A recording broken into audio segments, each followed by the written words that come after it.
mema kwa baba GH local dwumadie so ene editor say baba ye no ye baba sua ade bi free how a obe transpose onyom e free and I say how obe transpose instrument so simple e free key bia wom at times obitime ba na e bia wabo instrument na wie obe ne den say onto sa key no obeka just say ontime nto sa key no enti no say nipa no bia o figure out key ultimate e fan say bia nipa no ultimate e bia FA and I say yeah it means say was all transpose onyom na wabo no ni na wo de kɔ sa key na wa find out no and I say bi won pa wan kata both me bo wi obu ha or you familiar with fan say bia C key and na at times fan say bia wo sua organ and I say wo sua we because of say all white keys in this into no fine sua no aha nti say wo sua no wi a na fan say bia wabo instrument na wi e bia oyema instrument we de anka me de call different keys bia anka bia anka eno so bema me different flavor it ni sia na ende na de sua ye ba be sua no ye ba be sua how a obe transpose o piano no ni na de akọ ye friend say other key bia odi free keys no e de akọ other key obi bebusa say na GH local na wo hwa wo transpose ya enti no se me ya no wamba wana enye ya na I also oye no wamba wana enye ya na e bia oye no wamba wana bia according to wamba wana wo ye no e bu ha ultimate ja keys ni bonti fan say bia sa key we na me pese me transpose e de ko a me se me ye no wamba wana unless say bia e bu ha me select no na hwe bi wa me select bia ma select we me ja we bonse me twetwe ebu on be select ni na akebi aha eno no won say at times no ebeche obi delay una obi so ebusa na GH local enti no say what about say me transposing ni na so straight the kwa there be so transposing ni na straight the kwa kai hu say wo cake you know eda a C and I say like normal ebia wo person ebia normal cake na you so you know it say wo transpose na wa anye careful e bet me say ebia wo transpose o cake ni na ne was na ni na e de akọ friend say different key bia and e be affect after na transposition na wo ye ni na no aye kwa obisbeka say na GH local na say we de enye ye one say we enye ye when ye embra uba be yi eyirenti no say uba be ya say bia ye nche ho no say uba be ya de wo say wo ye ne say ye fa say bia o drums ne wo hwe we ha aha ye kick aha ye konka aha ye konga aha ye hi hat ne say nkofo ne de at times na mostly no ye place wo be bia omo na mostly at times na de ye tie e pen different key no etimi ye e bia chord piano keys lead any sign man at times you tidy key fufro it no you fan say bia sisi ano e bia track where boy no your boy no C aha C but you pese edi na ko F there was say ye say for sisi we bie e fan say o playlist na ni na hyehyɛ kama no for sisi o keyboard no already din ka select o first e fan say piano no it ever say piano no podi dempo a wo de obetimi select no baako say but wo do sabesi control na ewo o keyboard no so no na wa select no baako sometimes obu o ha na most them tire ne say ebi wo ha on my playlist no ewo other side say no ebi a me sheda de drums no edinkai eba first na other organ ho nioma no guitar ni sa nioma no ma line ne up ewo na se ha enti se mpese bia medi wemu na de kokia me pa eno se mede minsesi shift na ewo me keyboard no so no na ma click ase de no but already din can make sure say wa click first one and I say wa click de wo pese wo select banase no enti we na mpese me select banase no mede minsabesi shift key ni so na ma click wo last one no enti efa say bia nka we mu nka ho ana bi anka mesa anka me shift me di we mu na de basa key na anka me click we ne so na me mia shift na ma select ni na bom etino embra a wo be mia control no eye say ye fa say bia ebi wa na we ntimi anhyehyɛ te say de ma hyehyɛ me die eno de wo be mia control na wa select him in such a way say ade no ntimi enyin frame na wa select no kama etino isi a ta track we a ye boy ye fa ne say ye hwɛ key a ewo C key etino mami ye mbɔ ne ye ntie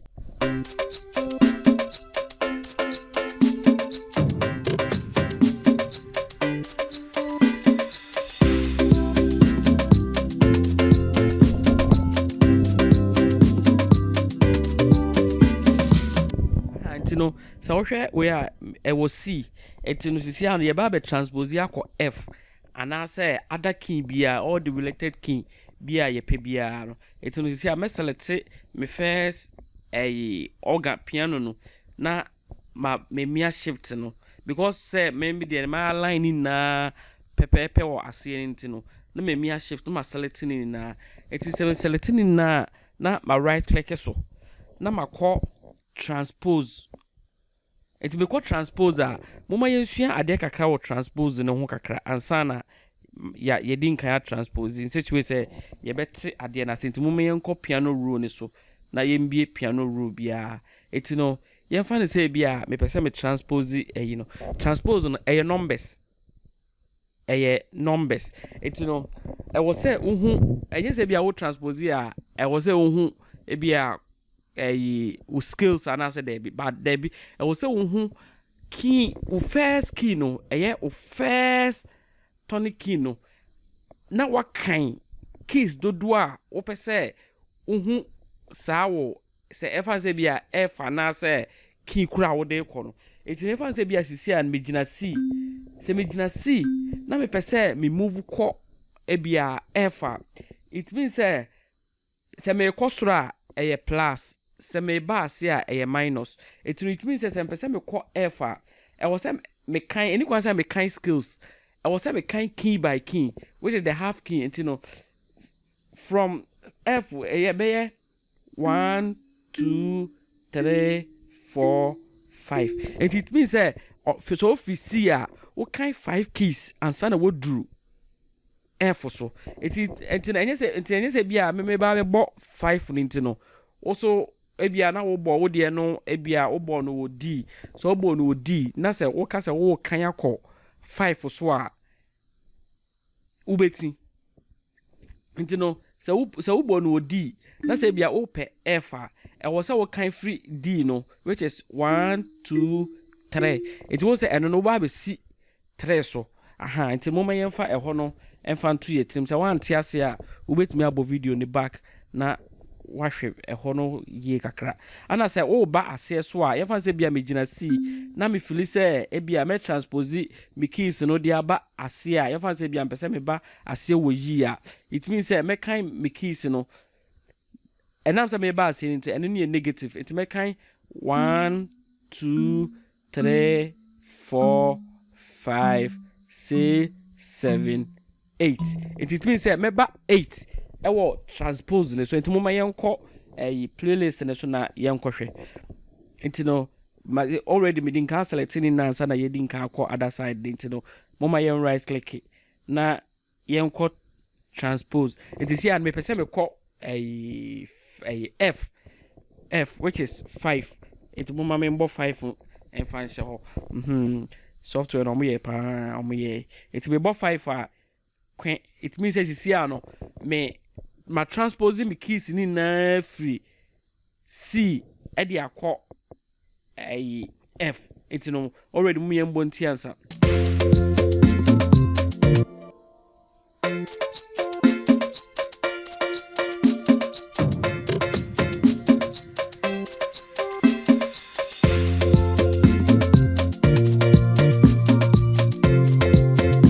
it is here ma transpose me keys no free C e de akọ F it mo ma yenhwe say bia ekọ yampa it mo ma yenfa we aha it no say first no na we okay we de mo ma yen cross we na yenfa already back me din ka bia code no it no mo ma yenfa code no na yenhwe aha nti no won say C no every C no e de akọ F no nti saa so na bia fan say bia me pese me free F no na me sa aba mechi e wo C ni mu a e wo say me kan F no 1 nti no o kan a we ne nka ho nti we kan 1 2 3 4 5 nti no mama yen hwa ade nti it means e wo say me selecting ni na me right click it na me call transpose na me board -5 nti no so ka negative bia na it means say oba wechi na mabent no mama yen kohwe se ni na free F na ba it was me board -5 no se ni na free F no e dia ba C it no sa so e bia mpese me call yen fa ne se bia year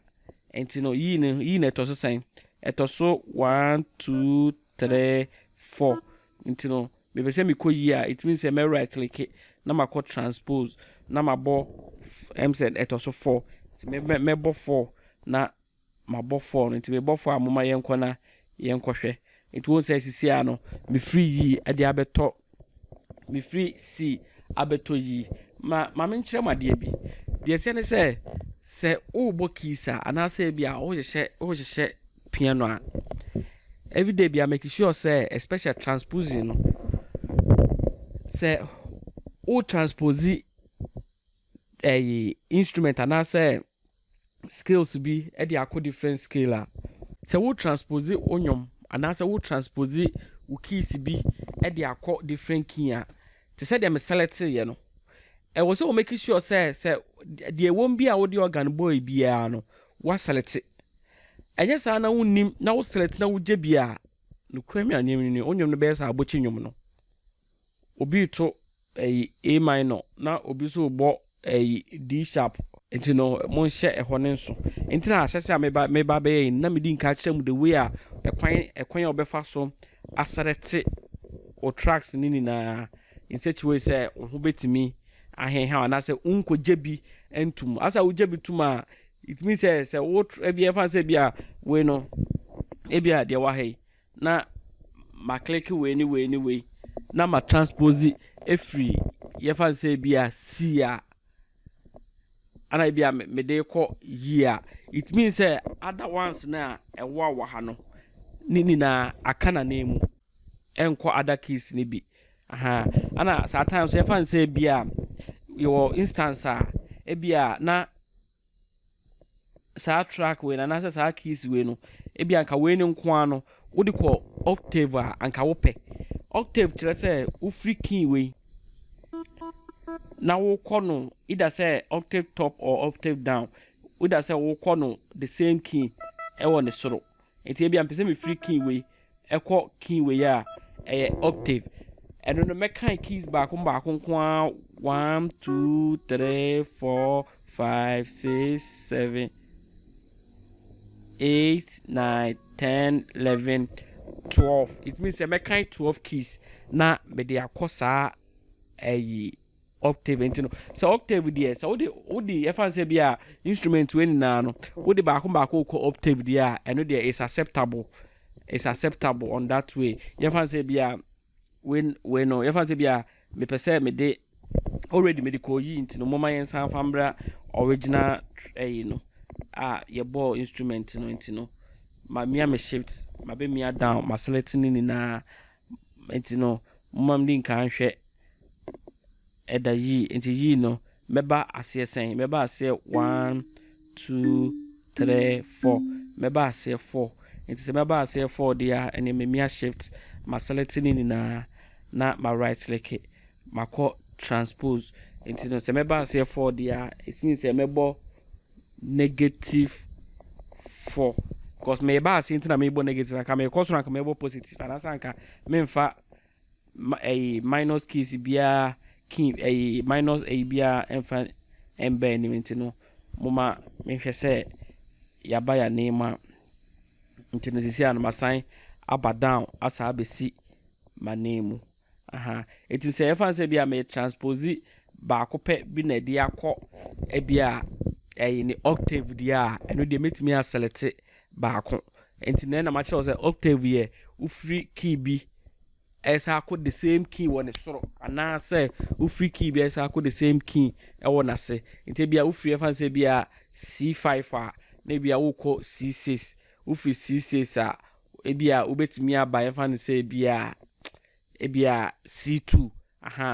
octave na o kɔ ne saa no octave na o kɔ ne saa no enti na and then the way transposition no etie ɛwɔ FL Studio no mu no the way transposition no etie ɛwɔ FL Studio no mu enti ubetimi a practice enti no sɛ wobɔ key bia nye say bia